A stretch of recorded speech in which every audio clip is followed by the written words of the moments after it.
அதிகப்படியான நார் சத்து உள்ள காய்களில் கொத்தவரங்காய் முக்கியமான ஒரு காய். இது நம்ம அடிக்கடி நம்ம சாப்பிட்டுட்டு வர்றப்போ உடம்புக்கு வந்து ஹெல்த்தியாக இருக்கும். வாய்வு அப்படின்னு சொல்லிட்டு ஒரு சிலர் செய்யாமல் இருப்பாங்க.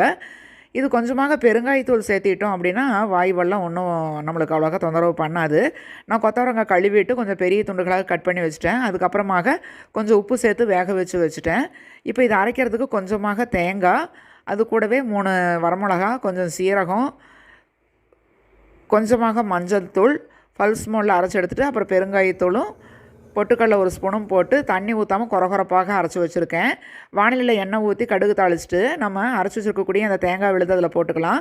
ரொம்ப தண்ணி ஊற்றி அரைக்காமல் இருந்தீங்கன்னா சீக்கிரமாகவே வந்து இது கெட்டிப்பட்டு உதிரியாக ஆயிரும். இப்போ வேக வச்சிருக்கக்கூடிய கொத்தவரங்காய் இதில் சேர்த்து உப்பு தேவைப்பட்டால் கொஞ்சம் சேர்த்திக்கோங்க. இப்போ சூப்பரான நம்மளுக்கு பொரியல் ரெடி ஆயிருச்சு. இது சாப்பாட்டில் அப்படியே பிசைஞ்சு சாப்பிட்லாம்.